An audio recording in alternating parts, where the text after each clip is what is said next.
All right, so we were going through Daniel. We went through Daniel chapter 1 2 weeks ago. Thanks for giving me the break. My voice was still not great on Thursday, and I thought I would have damaged it talking as much as I do in here. Yeah. And so we're going through Daniel. Hey, Pam.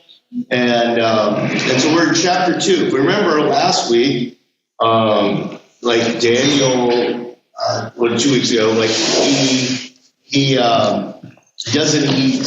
He doesn't eat like the Babylonians, like and stuff like that. Yet he's still doing things. He's still investing in that Babylonian community, which that is an important idea. And I think it's this like other way that so often when we face difficulties in the life around us, we sometimes are like, oh well, we just completely neglect and fight. Or we just completely capitulate and go in. There's this other way, and that's kind of what Daniel is about, and we're seeing that some here in chapter 2 as well. So we'll read through chapter 2 of Daniel. We'll go through it. We'll go through the whole chapter. This one is about Nebuchadnezzar's first dream, and it's kind of interesting. So let's see what kind of good trouble we can get in with Daniel today. All right, let's see. So we'll share, and then we'll hit this button. Oh, I don't need to be doing it on this computer. That computer's not working right now. It's this computer up here. So we hit this button, and then we hit this. And Elaine, let me know if the sound doesn't work, but it should be now. Okay, here we go. I can hear. Now in the second year of Nebuchadnezzar's reign, Nebuchadnezzar had dreams, and his spirit was so troubled that his sleep left him. Then the king gave the command to call the magicians, the astrologers, the sorcerers, and the Chaldeans to tell the king his dreams.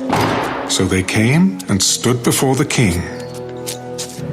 I have had a dream, and my spirit is anxious to know the dream. Then the Chaldeans spoke to the king in Aramaic. O king, live forever. Tell your servants the dream, and we will give the interpretation. My decision is firm. If you do not make known the dream to me and its interpretation, you shall be cut in pieces, and your houses shall be made an ash heap. However, if you tell the dream and its interpretation, you shall receive from me gifts, rewards, and great honor. Therefore, tell me the dream and its interpretation. Let the king tell his servants the dream, and we will give its interpretation. I know for certain that you would gain time, because you see that my decision is firm. If you do not make known the dream to me, there is only one decree for you. For you have agreed to speak lying and corrupt words before me till the time is changed. Therefore tell me the dream, and I shall know that you can give me its interpretation. There is not a man on earth who can tell the king's matter. Therefore no king, lord, or ruler has ever asked such things of any magician, astrologer, or Chaldean. It is a difficult thing that the king requests, and there is no other who can tell it to the king except the gods, whose dwelling is not with flesh. For this reason the king was angry and very furious, and gave the command to destroy all the wise men of Babylon. So the decree went out, and they began killing the wise men, and they sought Daniel and his companions to kill them. Then, with counsel and wisdom, Daniel answered Arioch, the captain of the king's guard, who had gone out to kill the wise men of Babylon. He answered and said to Arioch, the king's captain, "Why is the decree from the king so urgent?" Then Arioch made the decision known to Daniel. So Daniel went in and asked the king to give him time, that he might tell the king the interpretation.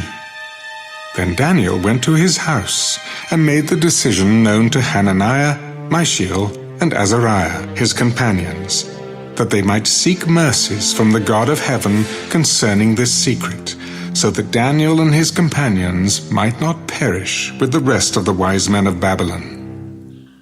Then the secret was revealed to Daniel in a night vision. So Daniel blessed the God of heaven. Blessed be the name of God forever and ever. For wisdom and might are his, and he changes the times and the seasons. He removes kings and raises up kings. He gives wisdom to the wise and knowledge to those who have understanding. He reveals deep and secret things. He knows what is in the darkness, and light dwells with him. I thank you and praise you, O God of my fathers. You have given me wisdom and might, and have now made known to me what we asked of you.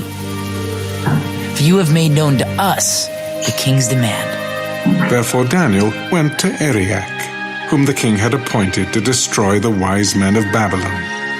He went and said thus to him, Do not destroy the wise men of Babylon. Take me before the king, and I will tell the king the interpretation. Then Arioch quickly brought Daniel before the king. I have found a man of the captives of Judah who will make known to the king the interpretation. The king answered and said to Daniel, whose name was Belteshazzar, Are you able to make known to me the dream which I have seen and its interpretation? The secret which the king has demanded, the wise men, the astrologers, the magicians, and the soothsayers cannot declare to the king. But there is a God in heaven who reveals secrets, and he has made known to King Nebuchadnezzar what will be in the latter days. Your dream and the visions of your head upon your bed were these. As for you, O king, thoughts came to your mind while on your bed about what would come to pass after this. And he who reveals secrets has made known to you what will be. But as for me, this secret has not been revealed to me because I have more wisdom than anyone living, but for our sakes who make known the interpretation to the king, and that you may know the thoughts of your heart. You, O king, were watching, and behold, a great image. This great image, whose splendor was excellent, stood before you, and its form was awesome. This image's head was of fine gold, its chest and arms of silver, its belly and thighs of bronze, its legs of iron, its feet partly of iron and partly of clay. You watched while a stone was cut out without hands, which struck the image on its feet of iron and clay, and broke them in pieces.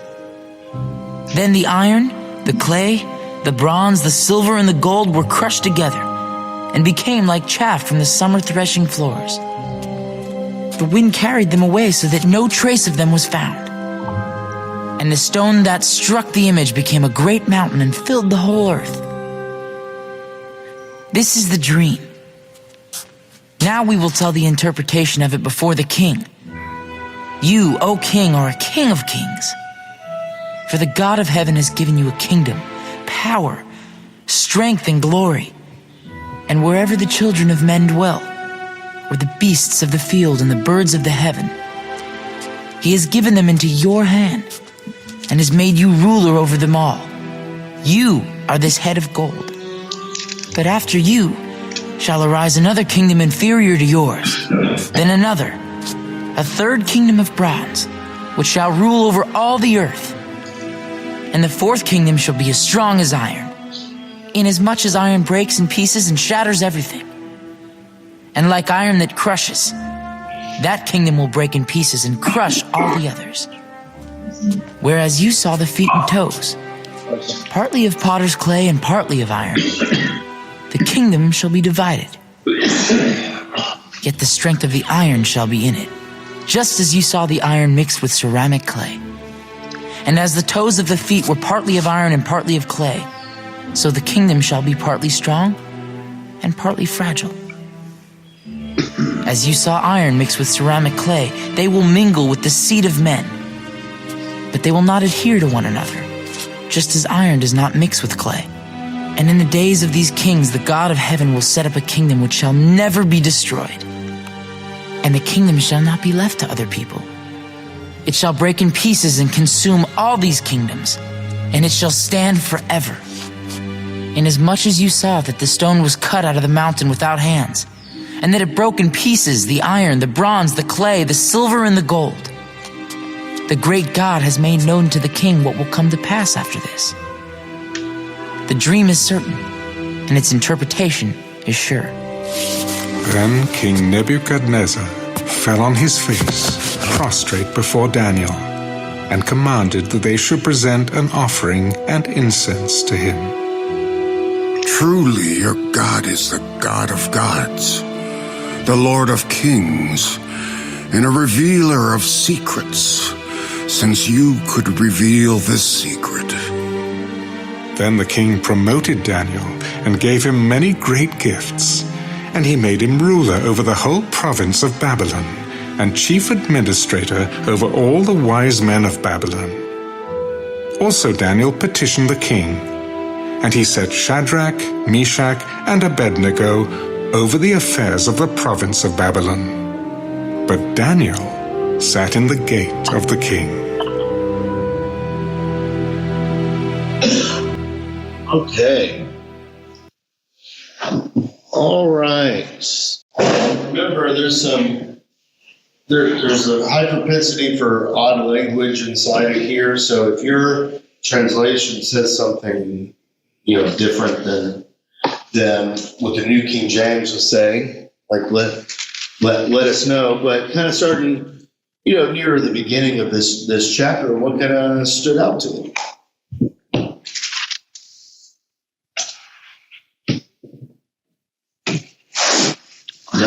How could he expect anybody to know what he was dreaming? Okay. Yeah, so he just kind of wants them to do it, right?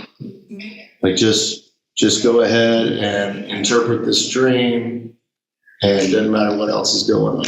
Well, more than that, he wants them to tell them what the dream was. He doesn't want to tell them what it was. They interpret that, saying, tell me what it was. Tell me the interpretation. Yeah. His response is so reasonable. Let's kill everybody because you can't know my thoughts. Yeah. But who wanted to know those thoughts? Well, and that's, so that's, I think there's a lot being said here, about the kings of men and the impulsivity of this. And remember what we talked about last time.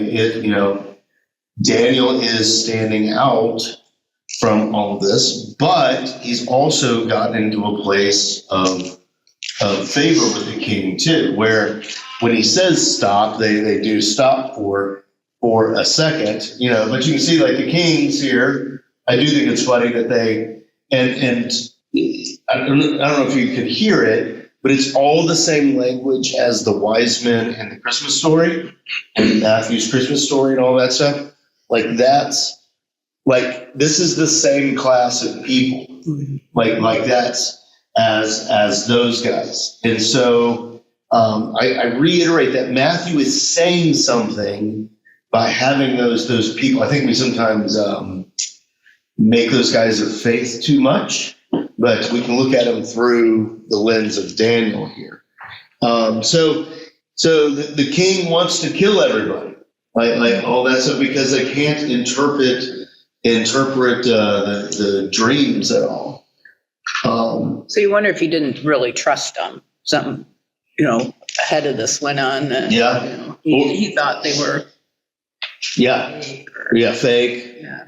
Well, I also think that sometimes you ask for an interpretation from other places. You hear a debate what the interpretation meant. And in this case, he wanted him to know the dream. You tell me the dream and then I'll believe you, rather than be just your thoughts about it. Yeah. He's putting pressure on them to know more than they say they do. Yeah. The king sent this guy, Arioch, out to dispense with all of the wise men. It's a king's decree. And yet Daniel says, hold up, the countermands a king's decree.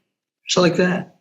Yeah. What kind of juice did that Daniel have at this point in time, even before interpreting dreams? Yeah. That this guy would disobey a king's order. Mm-hmm. Well, it's not the first time. It's not the first time that he's done that. That this particular king's official disobeyed an order? No. Oh, I see what you're saying. But Daniel going against the king's order. No. Yes. My point is, this guy disobeyed a king. We already have history of what the consequence of that is. He didn't even take a breath. Sure, I'll hang. Well, and it appears like they didn't even kill anybody yet. They were on their way to doing it. Yeah. And because Daniel's like speaks up for all the, like Daniel the benevolent. Like that's like later on, he's like, yeah, don't kill him. Not only that, he's a foreigner. Yeah. And who lets a foreigner into your government? So Henry Kissinger here. So That's probably lost on. I know the names. I know that. They And didn't it say in chapter 1 he found favor with the king's guard or something? Yeah. Some of the wise men after that, I remember correctly. Yeah. He's and that's part of like that first chapter is setting up for the important stuff coming up here, and there's going to be a bunch of stuff that ends up happening here, but you have like Daniel has gotten to the place of notoriety where when he says something, it's serious. Like that. It's not just empty, which is why I think the king's guard there, listens to him before they go and just kill everything.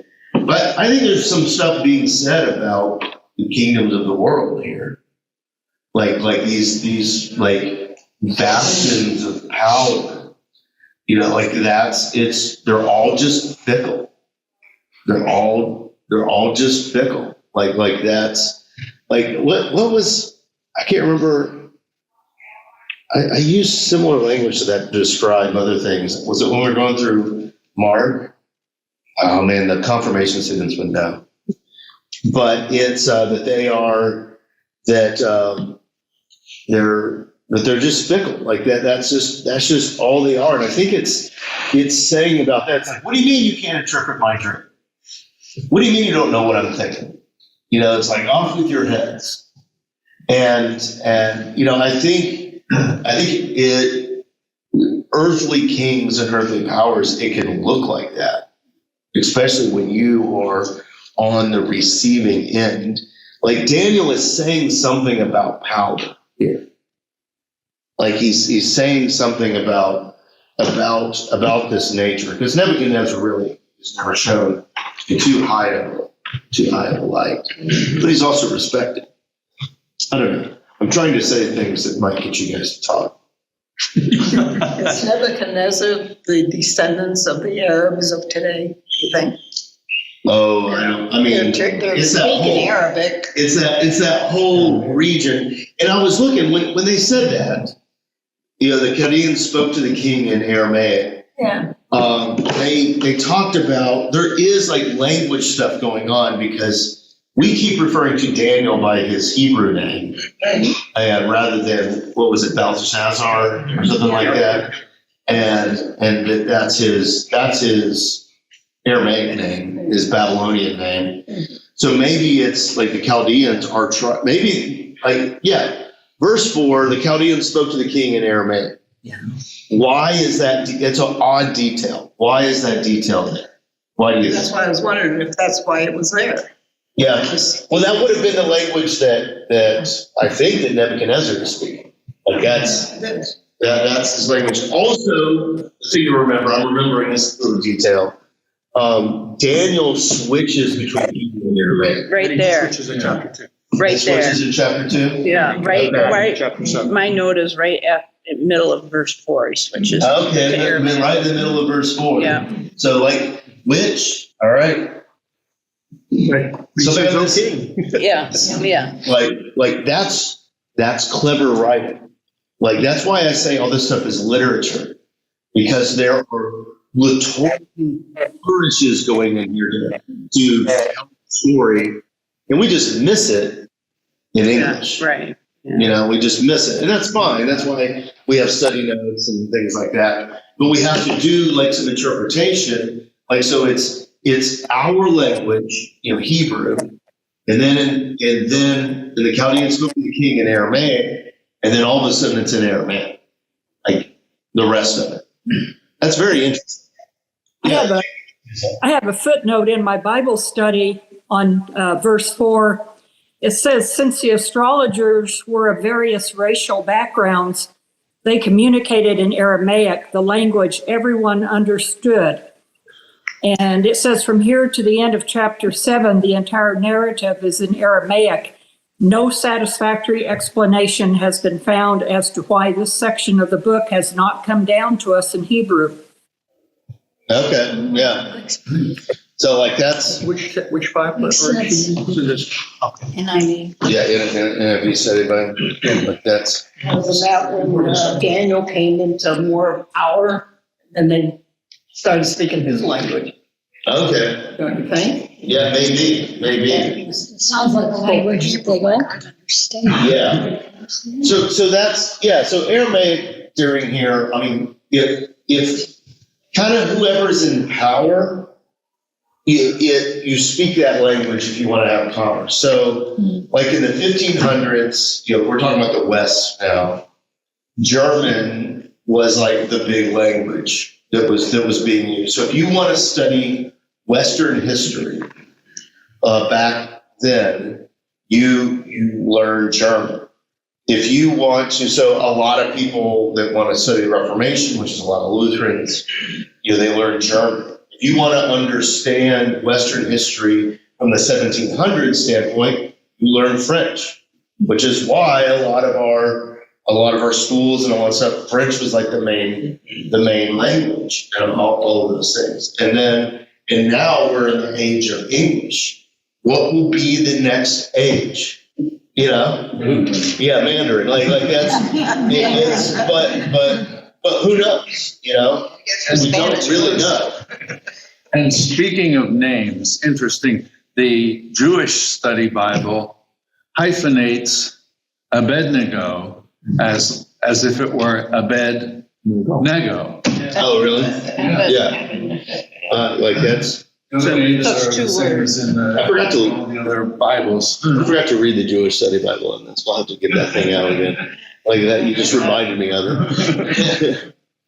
But so that's there's a lot. They spend a lot of time in setting up this part of the story, and I'm slowing us down here because if they're spending time, we need to make sure we spend time with setting all of this up. Like this king is like the fact that it's like, well, we'll just off with their heads. If no one can make me happy, you know, like it's like a bad boyfriend, right? Like that.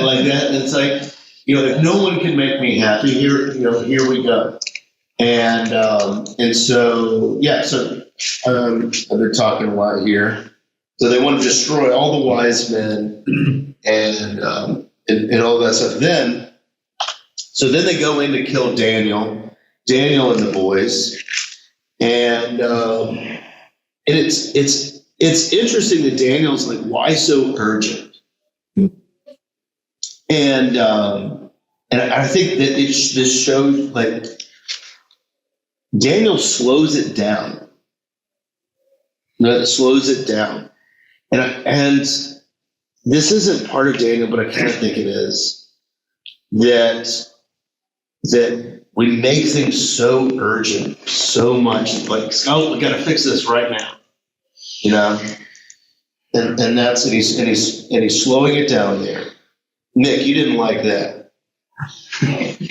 Why is it urgent? Because the king said Do it. Yeah, That's why it's urgent. but then why does Daniel slow it down? But in fairness, the king never said, do it now or else. He said, Oh, now you're talking like a lawyer. I admire that. Find an answer. And I think his servant is terrified. I got to get an answer. And I can't, if you don't have it, I need to move on. You're dead. And I think Daniel is telling the servant, slow down. And because the king wants an interpretation, you got to figure this out. Yeah. So this is verse 14 and 15 is what we're talking about right here. When you face something, usually the worst thing you can do is you jump in and deal with it because you don't know what the ramifications are long term. You just have to think about it. So, okay, let me figure this out. At least I do. And sometimes it takes me 4 years to paint the closet. Yeah, but if I'm subject to a king and the king tells me to do something, not in the 20th century or 21st century sense, but in the thousands of years ago, we don't go through that reasonable, rational. And that brings us to verse 15. And he said to Arioch or whatever it is, the king's captain, why is the decree from the king so urgent? And that slowed that guy down.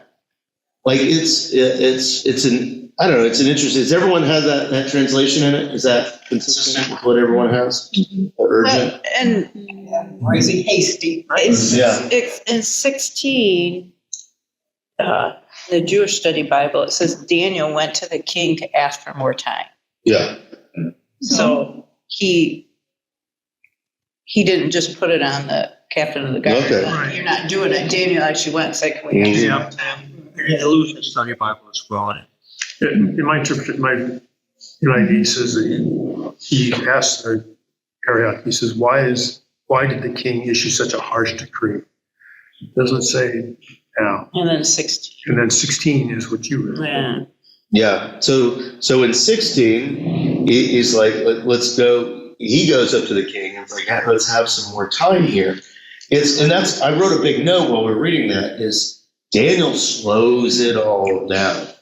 And that's why I started making a big deal out of it. It's just pick this up.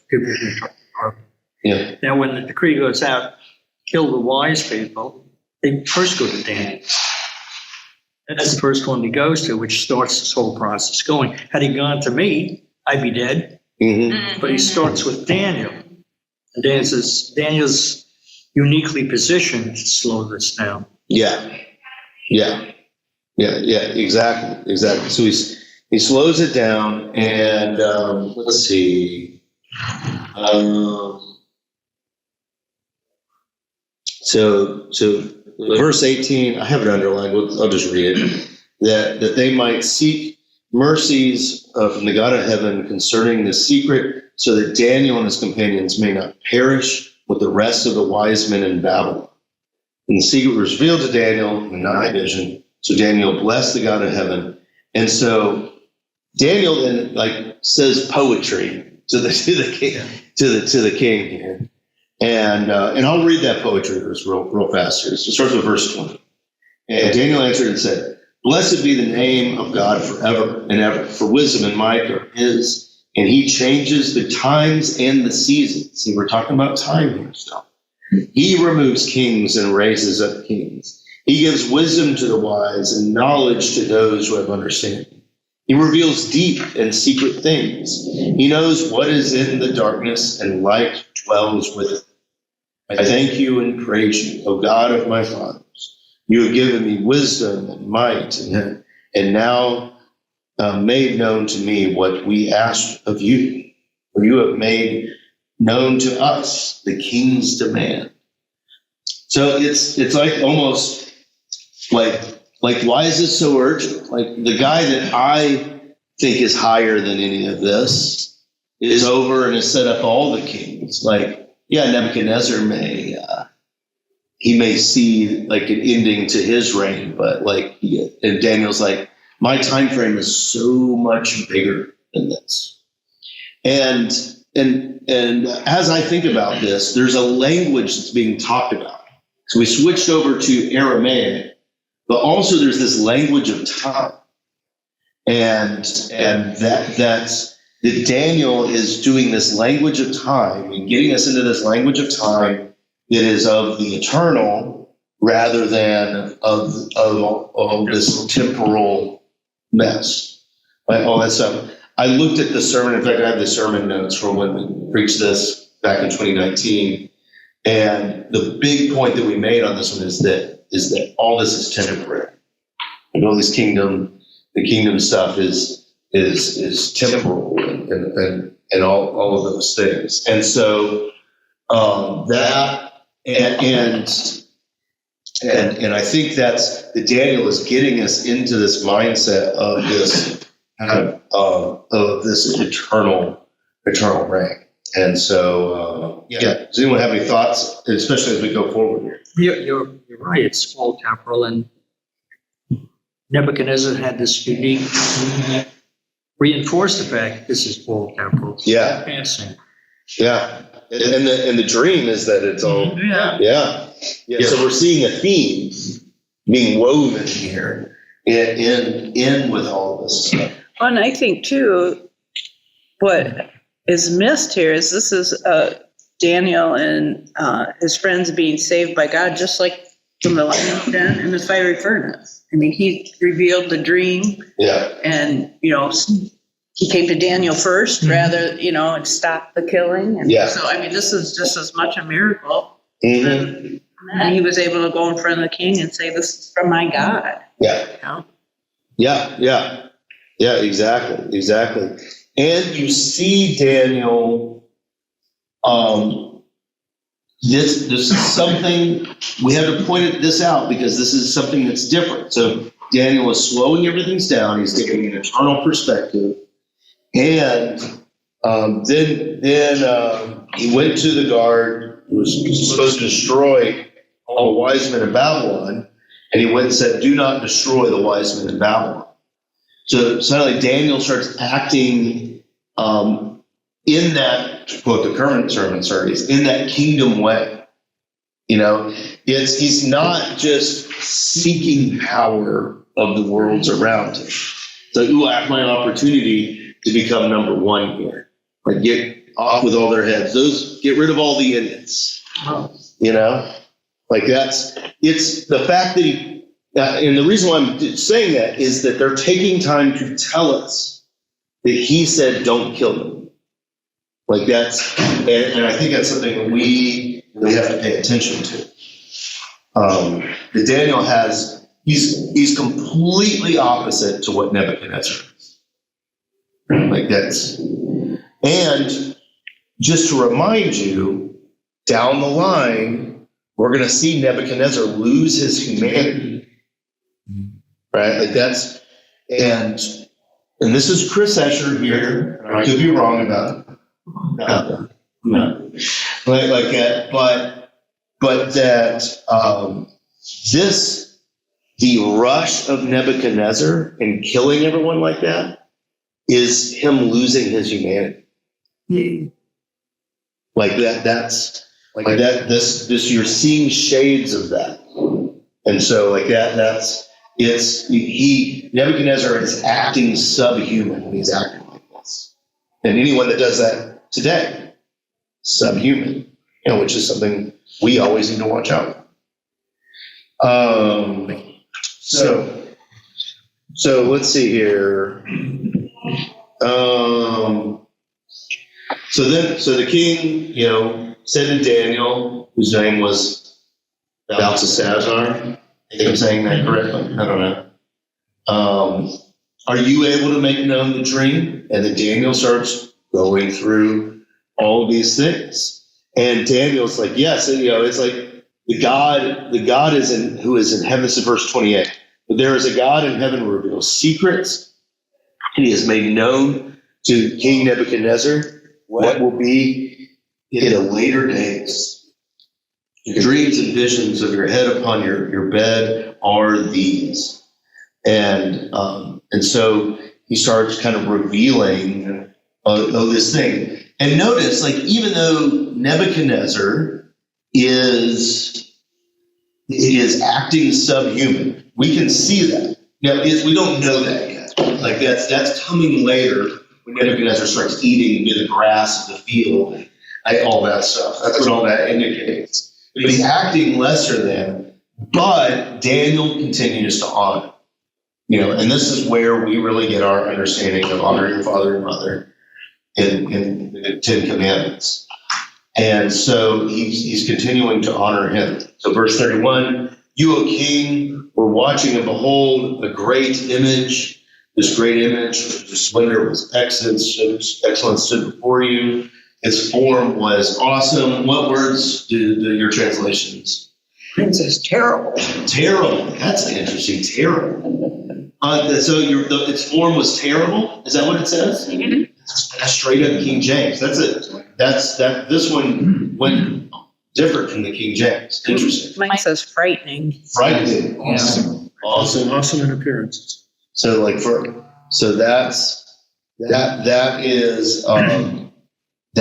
is interesting. That is interesting. So terrifying. Well, maybe we should look at that. Maybe we should look at it. If we're going to do this, maybe we should look at it. All right. So let's see. Bible. Let's see. This is Daniel. This is chapter 2. What verse is that? 31. 31. Interlinear. I never spell interlinear correctly. All right. Let's see if we can share it over there. See what we're looking at. So let's share. Oh. And Zoom has gotten sluggish. Why are you so sluggish? Maybe you use the other. Maybe. Okay. Start to share screen. Yeah, we've started it. It's still thinking about it, though. It's still like, are you sure? You sure this is what you want to do? Time. Slowing things down. Yeah. My goodness. Come on. You can probably pay extra to get it faster. I don't think I can. That's the problem. That's the problem. For everything else in this world, of course, isn't it? Wow, my goodness. Is this really going to take this long? Why don't you just No, it doesn't say. It wasn't that important. Yeah, you didn't have the right app. All right. I'm just going to, well. Just make it up. We won't know the difference. Oh, believe me, with this group, I know. Oh, Like that. be careful. Gloria's sitting. Yeah, I know. You were good there walking. Oh, yeah. Zoom just crashed on my computer. Cool. Cool. Wonder then. Okay, yeah. All right. So I want this to go away then. Up there. Oh, my goodness. All right. Which is, come on, release it. Here, hold on one second.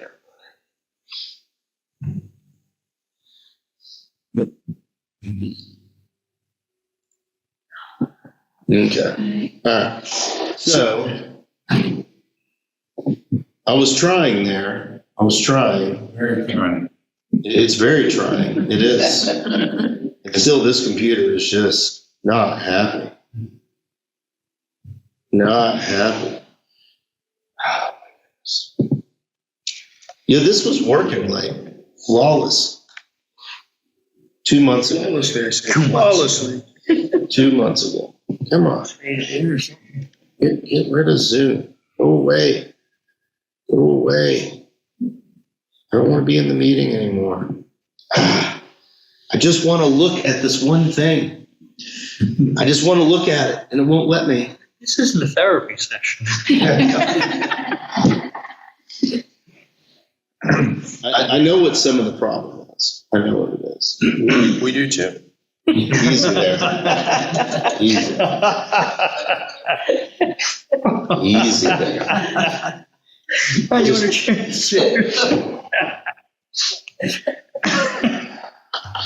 So frustrating. Leave me. All right. Okay, so this word is translated by the interlinear as awesome. KJV was terrible. Where else is this word? It's only used this once. So it only used the once. So let's see here. It's also there's a variation of it in Daniel 4. Remember, it's Aramaic. It's not Hebrew. So there's not going to be a huge thing. So that the variation was, and it made me fearful, which made me afraid. In Daniel chapter 5, it's feared, men of fear. Dreadful is Daniel chapter 7, how it's translated, and dreadful again. And those are all the occurrences of the root too. So what we're really seeing here is that you're trying to say something like make like terrible, awesome. Like I think this kind of it's like something kind of big and foreboding. I think like that's like I think if you kind of have that idea about it, so its form was like big and foreboding, maybe kind of a thing that's going on there, and so its head was fine gold, chest and arms silver, belly bronze, belly and thighs bronze, legs of iron, feet were of iron and partly clay, and it kind of goes through all of those kind of what they mean. Does that mean anything to you guys before we talk about the rock? Just feet of clay. That is not the first time I've seen that reference. One's feet of clay. Poem about great idol of immense. Oh, okay. When his day he's reduced to double, rubble. And I'm reminding him that his feet are made of clay. Okay. At the end of the day, and all of our feet are made of clay. No matter how vaunted, how high we attain, we still have feet of clay. That's probably where it originated right there. Yep. Yeah. And so that's I would have said you made it. and it's I looked it up in the old Geminis here, which is the Googles now. And it's saying it's an idiom. Like feet of clay is not an idiom because of the book of Daniel, which is what you're saying. And so then what destroys all this forebodingness, this great forebodingness? What destroys it? Big rock.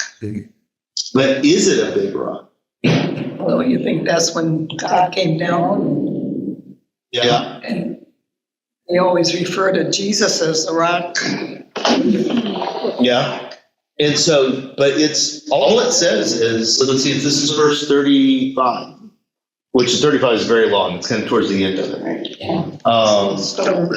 Yeah, and a stone that struck the image became a great mountain and filled the whole earth. Now, does it say anything else about that stone?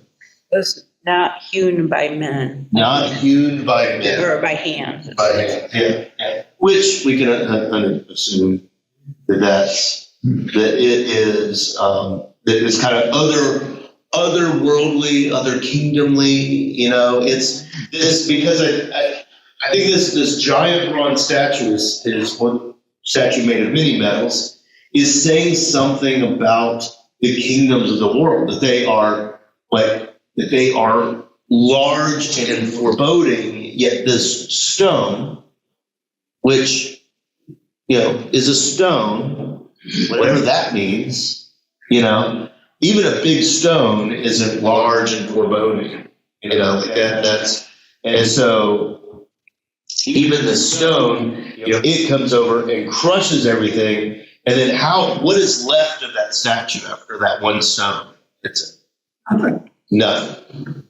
Nothing. Like, again, we are seeing this idea of temporalness. You know, that it all just goes away. It all just goes away. And so that's, it all just like, it's like, what does it say? Chaff from the summer threshing floors. Like this. I love, he doesn't have to say summer, but I love the word that summer's in there. Because it's, you know, it takes you somewhere. That's just that extra little word to take you somewhere else. And none of them were found again. I don't know, does anyone have, and then what did the stone become? Like so it's just a stone, and then it's at the end of 35. It becomes a massive mountain. Yeah. And it filled the whole earth. It's little known, but that became Stone Mountain, George. Like that.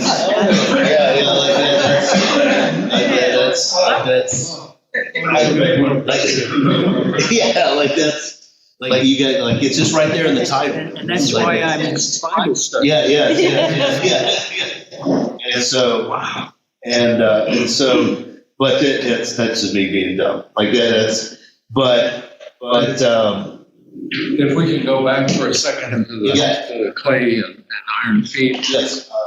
The Jewish Study Bible says that was a reference to the Greek split kingdom. Okay. In the Semites. Yeah. Well, that was, there's a lot of ink that has been spilled, I think, in my notes here. I think there's even some that I spilled over this as well, about like what all these mean and what all these kingdoms mean. And as I was reading it, I don't know if there's any kind of validity in this at all. This is just me shooting from the hip. But in the kingdoms that we all reside in, no matter where we are in time, it can feel split. It can feel like there's iron and clay mixed together there. And so I don't know, if it's just kind of that feeling. It's only when we look back, we're like, ooh, yeah, look at the power of that. But then when you look at the history of it all, it's like, yeah, like that's. It's also interesting that it goes from gold to silver to bronze, and as you go down, it keeps getting lesser value. Less value, yeah. Mm-hmm. Kind of interesting. That's my stupid question now. Yeah, you get one. Yeah. Okay. I understand the dreams and you interpret them. This kind of years ago. Is there anybody in modern times that thinks you can interpret a dream? Oh, there's lots of things. Okay, is there anybody with a scientific substantiation that you can interpret a dream and see that something is going to be an omen or something like that? That's one example. Watching the dog the other day, friend's dog. Dog's going like this with his eyes closed. Yeah.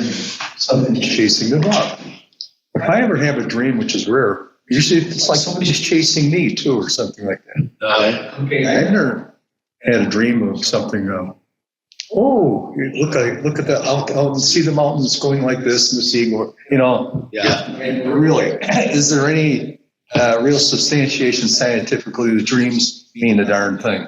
So, I don't know. Does anyone want to take a stab at that? Or something like that. Somebody had a nice story to tell. They decided, we'll associate that with a dream. Yeah. Could make it more interesting. I think it depends on who you talk to about interpretation, because there are psychologists and psychiatrists, but mostly psychologists, who will tell you that the dreams are what's weighing on your mind, what your biggest fear is or your greatest joy is, depending on where you are in life. But it's just a recounting of those things. So it may be, I don't personally. I think dream interpretation is prolific. No reasonable person who's doing interpretation would also kind of be prophetic Yeah. I don't believe that Sigmund Freud considered himself a prophet. Yeah. Well, and also,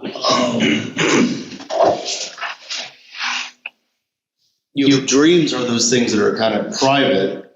And we see even in the story, because at the beginning here, he doesn't even tell him what the dream is, but yet I need you to do that. So like in the midst of what this is telling us, that it seems to be that Nebuchadnezzar, he's not dreaming about chasing after a ball like a dog or something like that, you know.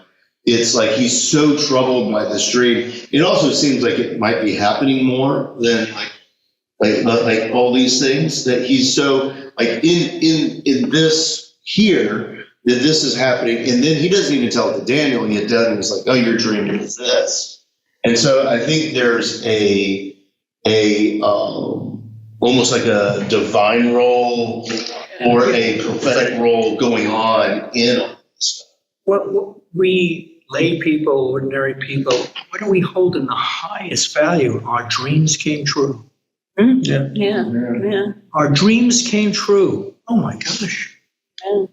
Yeah, but oftentimes we never dreamt that. It's just an expression. True. You're becoming derivative. I'm saying, I had a dream. I was going to be in Bible studies with a friend. And your dream came true. Yeah. You dreamed that as a small boy, right? But I think I was heavily medicated with that. I think throughout, it's a vehicle that God uses. I mean, Old Testament and New Testament. I mean, Joseph's dream, the Christmas story. The Christmas, lots of dreams there. Yeah. Jacob's ladder, that dream, so, and when, like, you think about, like, when an angel appears to give people God's message, it's don't be afraid. It's a scary thing, where maybe a dream is a more comfortable way to get a message. Yeah, maybe. No, that could be, and but you see, like, through scriptures, as Tracy said, like, dreams are constantly used as this thoroughfare. I mean, think about, that's even what Nathan confronts David with. Is a dream. So, we have this whole thing. We kind of talked about, the different metals and all these things. I want to finish this up before we're done. And then, like, verse 45 at the end of it, like, Daniel's like, the dream is certain and the interpretation is true. What do you think? Like that. So he just kind of throws it on the floor in front of him and says, how about them apples? Right? Like that's like that. That's and then what does Nebuchadnezzar do? This is interesting. You see on his face. Prostrate before Daniel. Your God is God of gods, Lord of kings. Yeah. Yeah. Immaculate conversion. Immaculate conversion. And you see in all these stories the polarization going on here with Nebuchadnezzar. Is that, we see this after the lion's den, we see this after the Shadrach, Meshach, and Abednego, story, and all these things. Like the Nebuchadnezzar keeps on coming over. Nebuchadnezzar sets the standard. So it's the Nebuchadnezzar standard. Beat my standard and I'll fall on my face. Okay. Yeah. He'll fall on hers. Yeah. And so he's like, your God is the God of gods and the Lord of kings, the revealer of secrets. And then what do they do to Daniel? They promote him. And they promoted him. So if he gets a civil service job, just like Joseph. Yeah. Benefits. Yeah, benefits. Like, he even gets to hire his friends. Yeah. Like that. He gets to hire his friends who, for some reason, Daniel is still known by his Hebrew name, but he's like, you sleps need to know by your Babylonian, your slave names. Well, like that's. Like Daniel's holiness now. Like that's. And I think the reason why that is that I think it makes making a point of keeping them as Babylonian citizens and their slave names for their story. Like, because I think it plays into that story. But yeah, he's over that. So we've gone through 2 chapters now, and we've seen the same pattern twice. Daniel pushes back a little bit, but he's not pushing it back against anyone specifically. He's just like, hey, here's this other way. He also strokes Nebuchadnezzar's back there. You're the greatest king of all kings. Yeah. I'll tell you what your dream was. Yeah. Yeah. Like he does. And that has to be seen. That has to be seen. Like, because that can make us uncomfortable sometimes. And so I mean, you're the greatest pastor, and we really represent.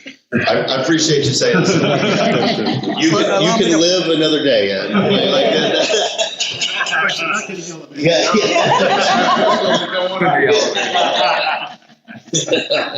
went upstairs once.